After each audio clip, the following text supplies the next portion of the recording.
तेरी वाणी को सुनकर अब होते हैं सवेरे। अंतर्मन आचार्य श्री प्रसन्न सागर जी गुरुदेव की जैन जगत की सर्वोच्च सिंह निष्कित की साधना आराधना बहुत आनंद के साथ में चल रही है। और आज से पर्वराज पर्यूषण पर्व पूरे देश में बहुत आनंद के साथ में प्रारंभ हो चुका है। पहला पायदान उत्तम क्षमा का, और क्षमा आखिर आए तो कैसे आए। अंतर्मना आचार्य श्री प्रसन्न सागर जी गुरुदेव अंतर्मना उवाच में लिखते हैं, मानम विनयम नाशनो, मान विनय का नाश करती है। उत्तम मार दो यानी मार दो मैं और मेरे अहंकार को। अहंकार बीच में आके खड़ा हो जाता है। आपको लगता है पीयूष सागर जी महाराज बहुत अच्छा बोल रहे हैं। पीयूष सागर जी महाराज अच्छा नहीं बोल रहे। वो जो कुछ भी बोल रहे हैं वो अंतर्मना के द्वारा लिखित अंतर्मना उवास से बोल रहे हैं। सब कुछ वही बोलते हैं जो अंतर्मना ने लिखा है। जो आपको अच्छा लग रहा है तो समझना वो अंतर्मना द्वारा लिखित उनको प्रदत्त है, बस वही आपको बोल रहा हूँ। और जो आपको अच्छा न लगे समझना वो पीयूष सागर जी महाराज अपनी बुद्धि से बोल रहे हैं। ठीक है ना। भक्त और भगवान के बीच की दीवार है अहंकार। अहंकार मीठा बदमाश है, अहंकार समस्या है, तो समर्पण समाधान है। घर, परिवार, समाज, देश और राष्ट्र में जितने वाद विवाद हैं वो सब अहंकार के कारण है। इसलिए अपने आप को सरल, विनम्र और गुणवान बनाओ, फिर देखो जीने का आनंद। उत्तम मार्दव का अर्थ है हाथ जोड़कर जीना। अंतर्मना का स्पष्ट कहना है, खुदा ऐसी खुदाई न दे कि अपने सिवाय कुछ दिखाई न दे। सोचो जरा सा, क्षमा कैसे आएगी जब तुम्हारे भीतर का मान अहंकार गलित होगा, विनय गुण आएगा तो क्षमा आएगी, दूसरों के प्रति बहुमान का गुण आएगा। अभी तो ये गुण आ ही नहीं पाता है। अभी तो हम पहुंचते हैं तो किस लिए आए तीर्थराज समय शिखर में? दर्शन वंदना यात्रा करने। हमको बहुत आश्चर्य लगता है, लोग आते हैं, महाराज जी नमोस्तु, हमको कमरा नहीं मिल रहा है, कमरा दिलवाएं। महाराज जी का काम है क्या कमरा दिलाने का? सोचो जरा, महाराज जी व्यवस्था नहीं हो रही, क्या करें? महाराज जी क्या करें? महाराज जी आप बहुत कमजोर लग रहे हैं, तुम मजबूत हो, आओ दीक्षा लो, मेरे साथ बैठो। कमाल की बात। आपके पास यही सब तो बातें हैं, इसके अतिरिक्त और कुछ है क्या? इसीलिए अंतर्मना बाहर आके नहीं बैठते व्रत उपवास में, क्योंकि आप लोग उन्हें इन सब फिजूल की बातों से उनका समय खराब कर देते हो। समय बहुत कीमती है, ध्यान रखना। यहाँ पर आए हो, महाराज जी के पास जाओ, उनको व्यवस्थित नमस्कार करो, कहो मुझे नियम लेना है, मुझे ये संयम ग्रहण करना है, मैं इस मार्ग में आगे बढ़ना चाहती हूँ, और मैं इसीलिए तीर्थराज समय शिखर आई हूँ कि अब तक मैंने खोटे कर्म बहुत किए, लेकिन अब उन कर्मों की निर्जरा करने के लिए, उन पापों का प्रक्षालन करने के लिए अब मैं तीर्थराज समय शिखर में आकर के अपने आप को धन्य समझ रही हूँ। अपने आप को कोसो मत कि हम समय शिखर में आके कहाँ फंस गए, इससे अच्छा तो घर में रहते तो बहुत अच्छा था। सौभाग्यशाली हो कि तीर्थराज समय शिखर में पर्वराज पर्यूषण पर्व में आपका आगमन हुआ, और इस पर्वराज पर्यूषण पर्व में पर्वतराज की वंदना कर लेना, क्योंकि 2 मोक्ष कल्याणक पढ़ेंगे। 2 तीर्थंकरों ने अष्टमी के दिन पुष्पदंत भगवान और अनंत चतुर्दशी के दिन वासपुज भगवान। एक कल्याणक यहाँ पड़ेगा, एक कल्याणक चंपापुर में पड़ेगा, ध्यान रखना। और बहुत आनंद के साथ वंदना करके अपने आप को सौभाग्यशाली मानना कि मुझे अवसर मिला है पूजन आराधना भक्ति करने का, मुझे अवसर मिला है पापों का प्रक्षालन करने का, मुझे अवसर मिला है हाथ जोड़ करके जीने का। अभी तो अवसर मिला है, घर में जो करते तो वो यहीं कर रहे हो, तो क्या फर्क पड़ा? जो कार्य आप कर नहीं सकते उसकी अनुमोदना करो। आज देखो अपरमत सागर जी महाराज का उपवास है, देखो मुस्कुरा रहे हैं परिमल सागर जी, ज्ञान प्रभा, चारित्र प्रभा, सब मुस्कुरा रही हैं, आनंदित हैं, बहुत आनंद के साथ में। हकीकत ये है। मैं आपसे कहना चाहता हूँ, उपवास नहीं कर सकते तो कोई बात नहीं, लेकिन करने वालों की अनुमोदना करो। तुम शरीर को मत देखो, रूप को मत देखो, स्वरूप को देखो। रूप बदल जाएगा, स्वरूप बदलने वाला नहीं है, याद रखना। ये ताकत, यदि आज अंतर्मना इतनी बड़ी कठोर साधना, इतनी आनंद के साथ में सर्वोच्च साधना कर रहे हैं, तो इसका कारण उनका आत्मबल, उनकी शक्ति, उनका दृढ़ निश्चय है। और पूरा संघ यदि आनंदित है, इस मार्ग में चल रहा है, अंतर्मना के कारण बहुत आनंद से, क्योंकि गुरु का आशीर्वाद, गुरु की कृपा बरस रही है।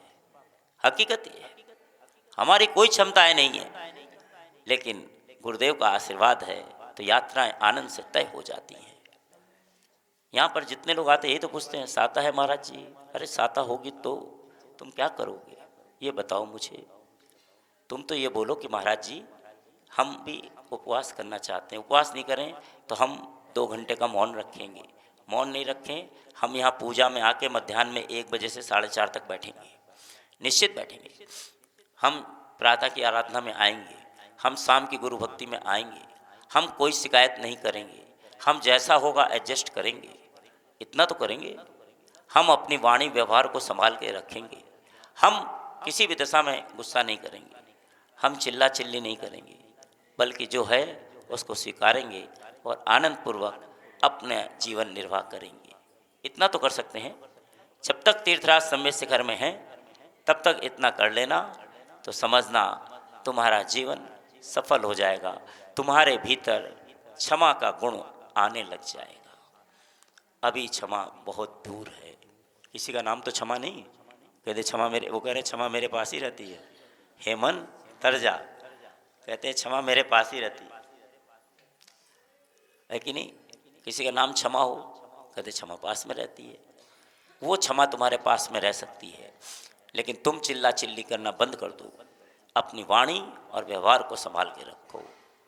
और क्षमा तभी आएगी जब आपके भीतर का अहंकार का नाश हो जाएगा। मैंने किया, मैं कर रहा हूँ, कमाल की बात। बहुत से लोग आते हैं, महाराज जी फलाने ने आपके पास भेजा है कि महाराज जी हैं पीयूष सागर जी, सारी व्यवस्था कर देंगे। महाराज जी ने तो व्यवस्था ही करने का ठेका लिया है, दीक्षा इसीलिए लिए कि तुम्हारी व्यवस्था करें। कमाल की बात। मुझे बहुत आश्चर्य लगता है इस बात का। नहीं, अपने यात्रा आप कर रहे हैं, अपने आप संबल खुद बने। आप पढ़े लिखे हैं, आप कहीं भी बाहर जाते हैं, रेलवे का रिजर्वेशन कराते हैं कि नहीं कराते? ऑनलाइन कराते हैं। फ्लाइट की टिकट बुक कराते हैं कि नहीं कराते? टैक्सी बुक कराते हैं कि नहीं कराते? कहीं भी जाना आना हो आप अपनी प्लानिंग करते हैं कि नहीं करते? तो यहाँ पर भी जब आओ सम्मेद शिखर जी, तो आप यहाँ पर पहले बुकिंग क्यों नहीं कराते? सब चीज़ ऑनलाइन फैसिलिटीज़ दी हुई है, सारी चीज़ें, कार्यालय बने हुए हैं, आप पढ़े लिखे हैं, वहाँ संपर्क करें, जो व्यवस्था है उसको स्वीकार करें, उसके लिए परेशान न करें। ध्यान रखना। ये हमारे मनोज जी चौधरी हैं, पूरे देश में इकलौता श्रावक है, सदग्रस्त, जो लघु सिंह निष्कित व्रत की साधना कर रहा है। कोई साधारण बात नहीं है। 80 उपवास मात्र 20 पारने करेगा, सोचो जरा 80 दिन में, कितनी कठिन बात है। 60 उपवास 20 पारणों के साथ 80 दिन की यात्रा कोई खिलवाड़ नहीं है। 5 उपवास फिर पारना, फिर 4 उपवास फिर पारना, फिर 5 उपवास, कठिन काम है। अब आपको साता पूछनी, जब उसका उपवास पूर्ण हो जाए, अब आप उसकी वैयावृत्ति करो या नहीं, ठीक है, आप उसके सहयोगी बनो कि नहीं मैं तुम्हारी सेवा कर दूं, लाओ मैं तुम्हारा साथ दूं। कभी आपने विचार किया कि हम मनोज जी, हम आपका हाथ, वो वहाँ से आते हैं अंतर्मना के पास से, रोज़ यहाँ, रोज़ शाम को चंद्र प्रभु जिनाले जाते हैं और दीपक जला के आते हैं वहाँ। सोचो जरा, आखिर ये शक्ति कहाँ से आई? ये अंतर्मना के पास से ये शक्ति आई। गुरु के आशीर्वाद से ये संभव हो सका। जहाँ गुरु का आशीर्वाद होता है वहाँ असंभव कार्य भी संभव हो जाते हैं। यदि आज पीयूष सागर जी तीर्थराज सम्मेद शिखर में हैं, तो उसका संपूर्ण श्रेय अंतर्मना आचार्य श्री प्रसन्न सागर जी गुरुदेव को जाता है। जो भी अच्छा लग रहा है वो उन्हीं की देन है, मेरी कोई ताकत नहीं। दूसरी बात, जो कोई भी आता है मैं देखता हूँ चरण छूना चाहता है, चरण तो छुओ, कोई मना ही नहीं, लेकिन अपने नाखून गड़ा के चला जाता है। मुझे बड़ा आश्चर्य लगता है, कमाल की बात। आपको तो छूने से मतलब है, नाखून गड़ जाए तो गड़ जाए, लग जाए तो लग जाए, चरण छूने से क्या होगा। आज तक चरण छूते छूते इतने वर्ष बीत गए, लेकिन तुम्हारे घर की कलह नहीं समाप्त हुई। सोचो जरा सा, इसका कारण है तुमने चरण तो छुए लेकिन आचरण नहीं छुआ। यदि एक बार आचरण को छू लोगे तो तुम्हारे घर की कलह समाप्त हो जाएगी, तुम्हारे जीवन में स्नेह प्रेम वात्सल्य आ जाएगा। इसलिए चरण छूने के साथ आचरण छुओ। आचरण छूना महत्वपूर्ण है। चरण छूना कोई इतना महत्वपूर्ण है जितना आचरण छूना। सोचो जरा, सूर्य को छू सकते हो क्या? सूर्य दूर से अच्छा लगता है, अग्नि दूर से अच्छी लगती है, झरना बहता हुआ दूर से अच्छा लगता है, समझो है कि नहीं? इतने निकट भी नहीं जाओ कि वो तुमको सब जला करके भस्म कर दें, बल्कि कुछ दूरियां बना के रखो। तुम्हें प्रणाम करना है, थोड़ा दूर से नमस्कार करो, एक हाथ दूर से नमस्कार करो, व्यवस्थित करो, झुक के करो, अच्छे से करो, और नमस्कार करके धीरे से आगे बढ़ जाओ। बार बार छूना, बार बार करना, ये ठीक नहीं है। आखिर इससे क्या होगा? कुछ भी तो नहीं होगा। और इसका विशेष ध्यान रखें, यहाँ जितने भी लोग व्रत उपवास कर रहे हैं, आप अपनी व्यवस्था खुद बनाएं, किसी पर निर्भर नहीं रहें कि मेरी व्यवस्था कोई बनाएगा। आखिर क्यों? आप अकेले आए थे। सोचो जरा, अगर आप घर में होते, आप अकेले रह रहे होते, तो आपकी व्यवस्था कौन बनाता? अपने आप बनाते कि नहीं बनाते? फिर यहाँ पे भी बनाओ। कोई को शिकायत मत करने दो। हम दूसरों के कार्य में हस्तक्षेप करना चाहते हैं, ये ठीक नहीं है। हमसे कोल साहब कहने लगे, मैं सबको पानी पिलाना चाहता हूँ। हमने कहा आप पिलाओ पानी, कोई दिक्कत नहीं, लेकिन आपकी ताकत है क्या? नहीं, दूसरों को बोल दूंगा, दूसरों को बोल दूंगे। आप घड़ा उठा के रख सकते हो, पानी के गिलास भर के पिला सकते हो, वापस पानी रख सकते हो, सफाई कर सकते हो, इतना सब काम कर सकते हो तो करो, क्योंकि यहाँ कोई आपका सर्वेंट नहीं है। याद रखना, अपना काम स्वयं करो। इसमें सिखों से प्रेरणा लो, वो उस कार्य को कितने आनंद के साथ में करते हैं। कोई कार्य छोटा बड़ा नहीं होता। किसी पे डिपेंड मत रहो, जो आपके अधिकार में है वो कार्य करो, जो कर सकते हो। दूसरों के कंधे पर बंदूक रख के मत चलाओ। याद रखो, मैं दूसरों को बोल दूंगा, नहीं। आप कर सकते हो तो बोलो, नहीं कर सकते हो तो मैं नहीं बोलो, बिल्कुल मत बोलो। कर सकते हो तो करो, इस बात का ध्यान रखो। मनोज जी चौधरी हैदराबाद ने 64 रिद्धि के उपवास किए। उन्होंने एक बार नहीं 2 बार कर लिए, और अब लघु सिंह निष्कित व्रत की साधना कर रहे हैं। इतनी कठिन साधना। अब कोई उनको कह दे पहले से कमजोर हो गए हो, तो तुम तो मजबूत हो, तुम करके दिखा लो। तुम मजबूत हो, करके दिखा लो। जो कर रहे हैं उनकी अनुमोदना करो। ये मत पूछो कब पारणा करेंगे, कब करेंगे। जब इच्छा होगी तो कर लेंगे, नहीं कर रहे नहीं कर रहे, कोई डिस्टर्बेंस नहीं। बहुत आनंद के साथ यात्रा को तय करो, है कि नहीं? और जब भी मनोज चौधरी की पारणा हो तो उसको भी पारणा करा लेना।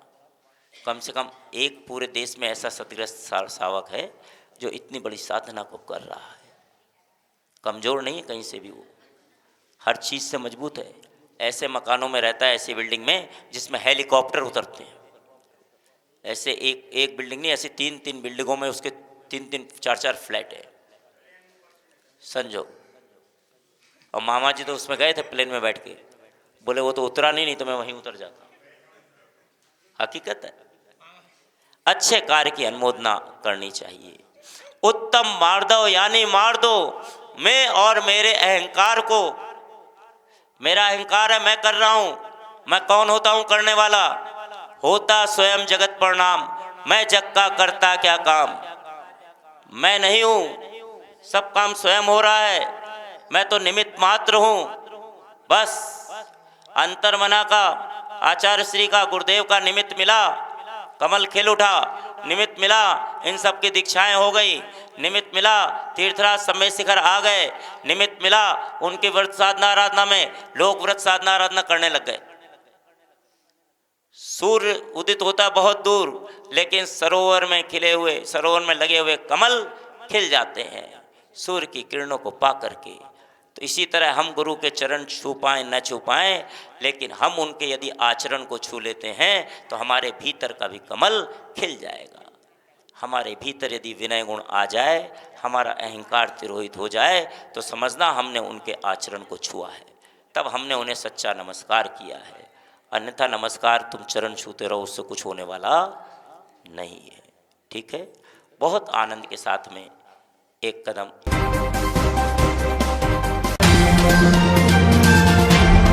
जियो और जीने भी दो, अहिंसा